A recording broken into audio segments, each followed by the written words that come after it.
নমস্কার বন্ধুরা, কেরিয়ার টেলসে আপনাদের সবাইকে স্বাগত। আমি আপনাদের বন্ধু। আজ আমরা এমন একটা বিষয় নিয়ে কথা বলবো যা আপনার প্রফেশনাল লাইফ এবং পার্সোনাল লাইফ দুটোরই মানচিত্র বদলে দিতে পারে। একটু ভাবুন তো, অফিসে আপনার বস আপনাকে এমন কিছু বললেন যা শুনে আপনার মনে হলো আপনাকে অপমান করা হয়েছে। আপনার প্রতিক্রিয়া কী হবে?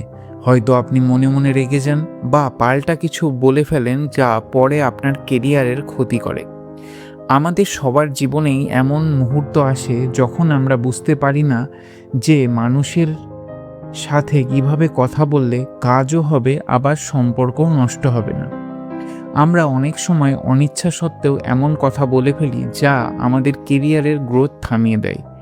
একেই মার্শাল বি রোজেনবার্গ বলেছেন ভায়োলেন্ট কমিউনিকেশন বা হিংসাত্মক যোগাযোগ। হিংসা মানে শুধু মারপিট নয়, কথার মাধ্যমে কাউকে বিচার করা বা ছোট করাও এক ধরনের হিংসা। আজকের এই দীর্ঘ আলোচনায় আমরা শিখব কিভাবে আপনার কথা বলার ধরন বা পদ্ধতি পরিবর্তন করে আপনি একজন টপ লেভেলের লিডার হতে পারেন। আমরা এই বইটির 4টি মূল স্তম্ভ নিয়ে কথা বলবো এবং সেখানে আমাদের কেরিয়ারে কিভাবে প্রয়োগ করা যায় তার বাস্তব উদাহরণ দেখব। এই ভিডিওটি একটু দীর্ঘ হবে, কিন্তু আপনি যদি শেষ পর্যন্ত দেখেন, আমি কথা দিচ্ছি আপনি কথা বলার এক নতুন শক্তি খুঁজে পাবেন। কেন আমরা ভুলভাবে কথা বলি? আমরা কেন ঝগড়া করি? রোজেনবার্গ বলেছেন ছোটবেলা থেকেই আমাদের শেখানো হয়েছে অন্যদের বিচার করতে। আমরা বলি সে অলস, সে অযোগ্য, সে স্বার্থপর। অফিসে যখন কেউ ডেডলাইন মিস করে আমরা তখনই তাকে আনপ্রফেশনাল তকমা দিই। এই যে বিচার করা বা লেভেলিং, এটাই হলো সমস্যার মূল। রোজেনবার্গ আমাদের দুটো প্রাণীর উদাহরণ দিয়েছেন। এক হলো জ্যাকেল বা শেয়াল, যে সবসময় নিচু হয়ে থাকে, অন্যকে আক্রমণ করে, দোষ খোঁজে। আর অন্যটি হলো জিরাফ, যার গলা লম্বা বলে সে অনেক দূর পর্যন্ত দেখতে পায় এবং তার হৃদয় বড়। কেরিয়ারে সফল হতে গেলে আপনাকে কর্পোরেট জিরাফ হতে হবে। জিরাফ ল্যাঙ্গুয়েজ মানে হলো সহমর্মিতার ভাষা। এটি আপনাকে শেখাবে কিভাবে নিজের চাহিদা পূরণ করতে হয় কাউকে কষ্ট না দিয়ে। প্রথম ধাপ হলো পর্যবেক্ষণ। প্রথম কাজ হলো কোনো বিষয় বিচার না করে শুধু পর্যবেক্ষণ করা। এটি করা পৃথিবীর সবচেয়ে কঠিন কাজ।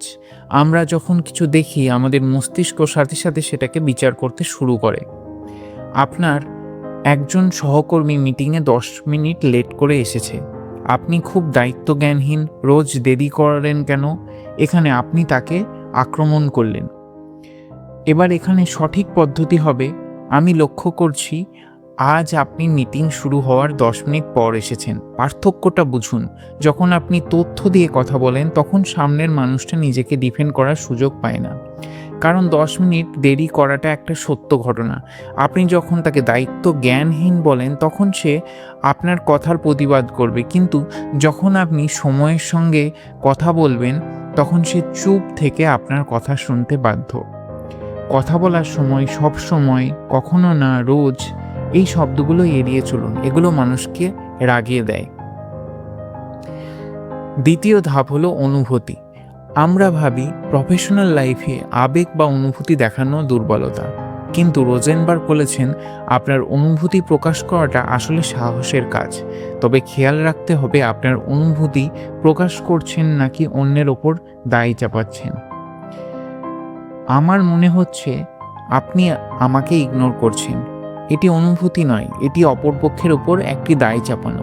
এখানে সঠিক যেটা হবে, আমি যখন দেখি আমার ইমেলের উত্তর 3 দিন ধরে আসছে না তখন আমি বেশ বিভ্রান্ত এবং আমি চিন্তিত বোধ করি। অফিসে যখন আপনি আপনার অনুভূতি সৎভাবে প্রকাশ করেন তখন আপনার বসের সাথে বা কলিগের সাথে আপনার একটা মানবিক সংযোগ তৈরি হয়। মানুষ তখন আপনাকে শত্রু মনে করতে চায় না, বরং আপনাকে সাহায্য করে। তৃতীয় ধাপ প্রয়োজন। আমাদের প্রতিটি অনুভূতির পেছনে একটা অপূর্ণ চাহিদা বা প্রয়োজন থাকে। আপনি যখন রেগে যান তার মানে আপনার কোনো একটা নিড পূরণ হয়নি। কেরিয়ারে আমাদের কী কী প্রয়োজন থাকে? সম্মান, স্বচ্ছতা, সহযোগিতা এবং স্বীকৃতি। ধরুন আপনার বস আপনাকে শেষ মুহূর্তে অনেক কাজ দিয়েছে। আপনি বলতে পারেন, স্যার আজ অফিসের সময় শেষ হওয়ার ৫ মিনিট আগে যখন আপনি এই কাজগুলো দিলেন, তখন আমি বেশ চাপে পড়ে গেলাম। কারণ আমার কাজের মান বজায় রাখা এবং সময়ের সঠিক ব্যবহার করা প্রয়োজন। যখন আপনি আপনার নিড বা প্রয়োজনের কথা সরাসরি বলেন, তখন অফিস পলিটিক্স করার সুযোগ কমে যায়। আপনি সরাসরি আপনার কাজের লিমিট নিয়ে কথা বলছেন। চতুর্থ ধাপ অনুরোধ। সব শেষে হলো অনুরোধ। আমরা অনেকে অনুরোধ করতে গিয়ে ডিমান্ড বা আদেশ করে ফেলি। ডিমান্ড হলো মানুষ সেটা করতে বাধ্য হয় ঠিকই, কিন্তু মনে মনে ঘৃণা জন্মায়। কিন্তু এনভিসি পদ্ধতিতে আমরা স্পেসিফিক অনুরোধ করি। অনুরোধের ৩টি নিয়ম: কি করবেন না সেটা না বলে কি করতে হবে সেটা বলুন। যেমন দেরি করবেন না, না বলে বলুন সঠিক সময়ে আসুন। এটি স্পষ্ট এবং নির্দিষ্ট হতে হবে। সামনের মানুষটা না শোনার মানসিকতা রাখতে হবে। যদি আমি একটা উদাহরণ দিই, এটা হলো স্যালারি নেগোসিয়েশনের উপরে। আমি গত ১ বছর ধরে আমার টার্গেটের চেয়ে ১৫% বেশি কাজ করেছি। আমি কিছুটা অনিশ্চিত বোধ করছি, কারণ আমার কাজের আর্থিক স্বীকৃতি প্রয়োজন। আপনি কি দয়া করে আগামী মিটিংয়ে আমার স্যালারি রিভিউ করার বিষয়টা বিবেচনা করবেন? বাস্তব জীবনের প্রয়োগ ও চ্যালেঞ্জ। বন্ধুরা, এই পদ্ধতি শুনতে সহজ হলেও করাটা বেশ কঠিন। প্রথম দিকে আপনার মনে হবে আপনি খুব অদ্ভুতভাবে কথা বলছেন, কিন্তু বিশ্বাস করো, এটি প্র্যাকটিস করলে আপনি কর্মক্ষেত্রে আপনার প্রিয় হয়ে উঠবেন। যারা আপনাকে ঘৃণা করে বা পলিটিক্স করে, তারা আপনার এই শান্ত ও যুক্তিপূর্ণ কথার সামনে দাঁড়াতে পারবে না। কারোর উপর চিৎকার করার আগে ৩ সেকেন্ড সময় নিন। নিজেকে প্রশ্ন করুন, সামনের মানুষটার কোন নিড পূরণ হয়নি বলে সে এমন করছে। সহমর্মিতা মানেই একমত হওয়া নয়। আপনি কারোর সাথে একমত না হয়েও তাকে সম্মান দিতে পারেন। আমরা ভিডিওটির শেষের দিকে চলে এসেছি। কথা বলাটা শুধু জোর গলায় নয়, এটা হলো হৃদয়ের সংযোগ। বিচার করবেন না, পর্যবেক্ষণ করুন। অভিযোগ করবেন না, অনুভূতি প্রকাশ করুন। মানুষের আচরণের পেছনে প্রয়োজন বা নিড খুঁজুন। পরিষ্কার এবং পজিটিভ অনুরোধ করুন।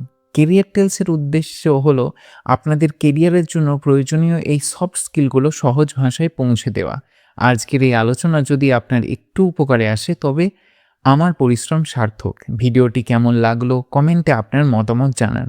এই 4টি ধাপের মধ্যে কোনটি আপনার সবচেয়ে কঠিন মনে হয় আমাদের জানান। ভিডিওটি ভালো লাগলে লাইক দিন এবং আপনার টিমের সাথে শেয়ার করুন এবং যারা সাবস্ক্রাইব করেনি তাদের কেরিয়ার টেলস চ্যানেলটি সাবস্ক্রাইব করে বেল আইকনটি প্রেস করতে বলুন।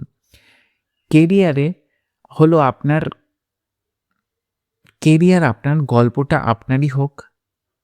আমি কেরিয়ার টেলসের পক্ষ থেকে বলছি, আজকের মতো বিদায় নিচ্ছি। দেখা হবে পরের ভিডিওতে। ততক্ষণ পর্যন্ত ভালো থাকুন, সুস্থ থাকুন। ধন্যবাদ।